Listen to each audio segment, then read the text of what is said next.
New World Aeternum Leveling Guide. Do the main quest. That's it, but it's also not it because audience retention is important, and if this video ends up helping, please like, comment, share, all that good YouTube stuff, but really, just like grind the main quest, and this video is to remind you to just grind the main story. Don't get distracted.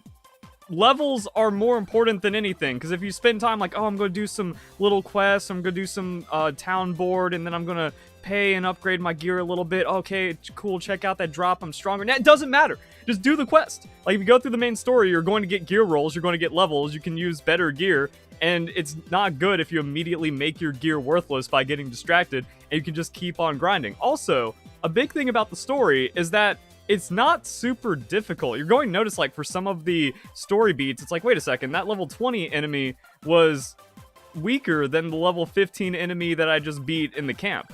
The leveling and progression in New World has been made really easy, so player retention is better, since like most of the game's content is in the end game. You can start doing like more and more fun stuff past level 30, past level 40. But you need like that level 60, 65, and then you start grinding out for like the best end game gear and all the dungeons and all the late game expeditions and stuff. But before that, like, everything else is kind of a waste of time. Also, as you're leveling, you need to take little bits of breaks. Like, once you hit the ability to gain a faction, you want to get a faction immediately.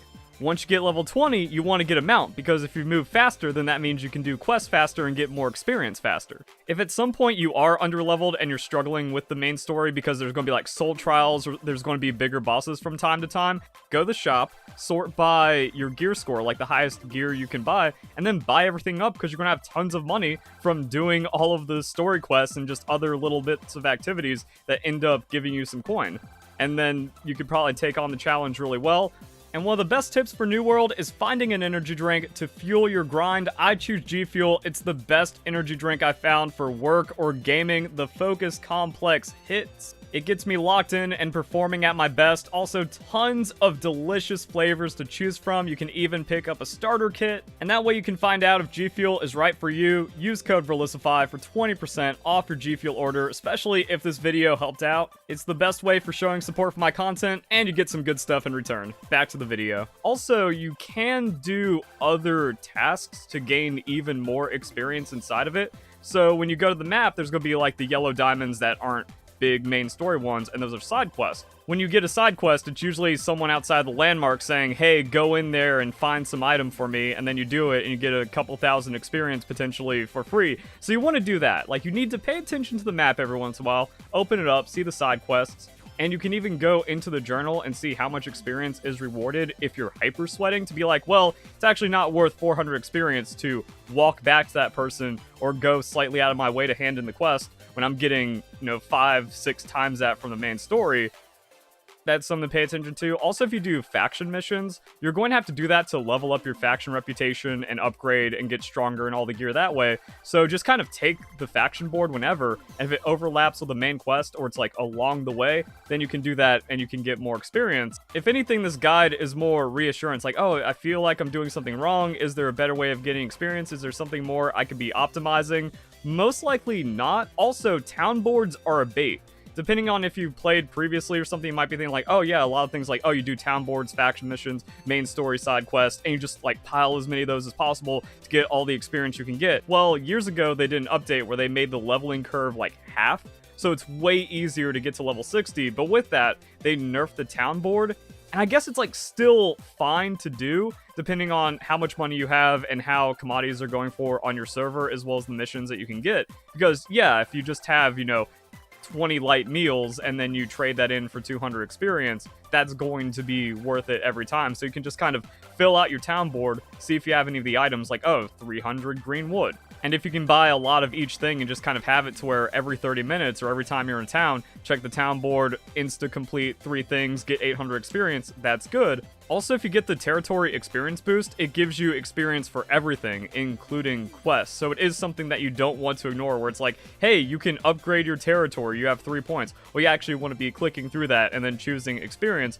when you're trying to go for leveling, and then faction tokens, probably the other one you want. So that's one way you can get a little bit of experience optimization, especially in like the later levels where it's like, yeah, actually completing a free town board or some faction missions is going to give you a lot of experience, and then you're going to want to upgrade territories anyways for just like the late game.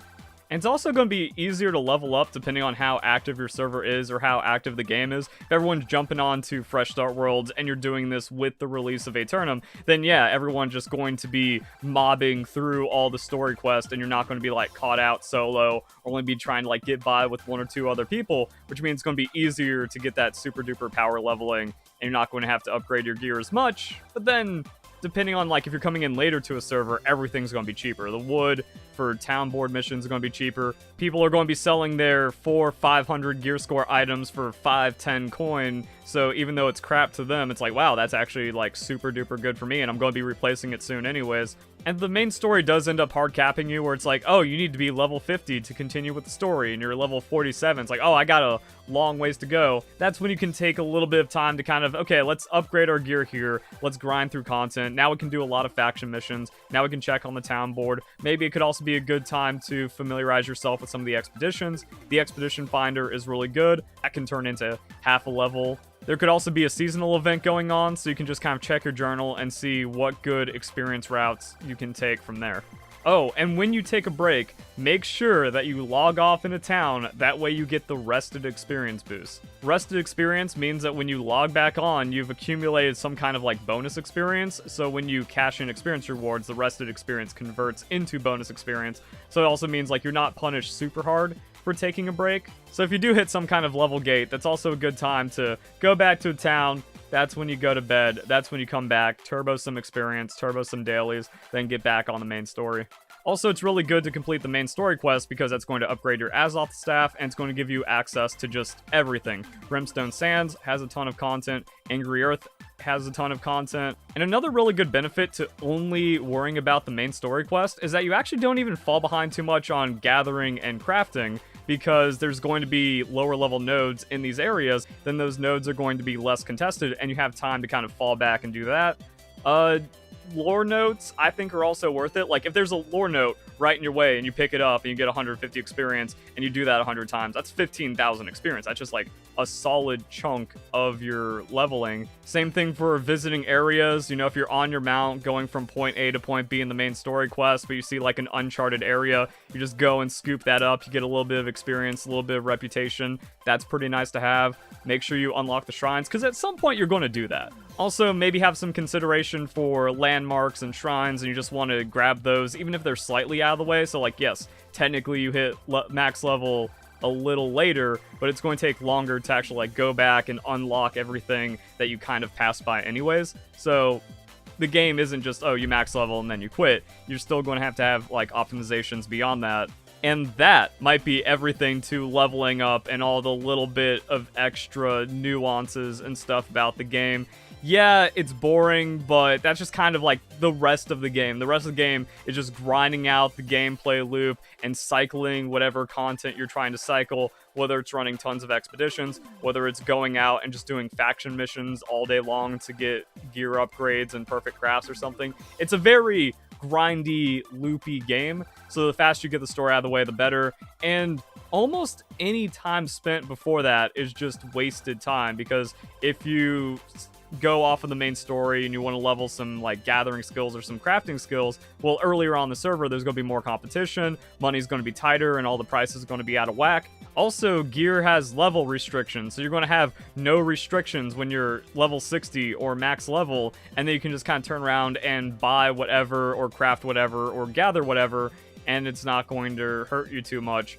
And by then, you've just had like all the little Timmies that got distracted trying to sell their stuff off cheap, and there's just going to be more supply since you spent that time just kind of grinding, hopefully. So I hope this video helped, and I hope the honesty about this being assurance also made it better to, like, yeah, you can just Google a leveling guide for New World, and then you read it, and it just says main story, and then do this, and then do that, and then you think, is that all there is to it? And kinda, yeah. And maybe you watch some other videos, and they have, like, some extra nonsense in there, just kind of fluffing their content, or they're trying to make it more than it really is, which is like, nah, main story quest, if you got problems, you can spin your way out of it or just grind a little more, but only grind when you encounter problems, and if it feels like you're doing something wrong, as long as you're sticking on the main story quest, you're probably not. And all the story stuff in the game has been nerfed so much to where, like, you learn enough about the game going through the story to where you can also just grind yourself out of any problem that you're not going to get, like, hard restricted in a lot of cases. So you really don't have anything to worry about, and then if you need to put a little bit of extra sweat into it,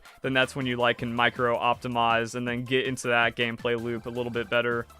And that's all there is to it when it comes to leveling in New World. So if you guys enjoy the video, hope you all have a nice day. Thank you very much for watching.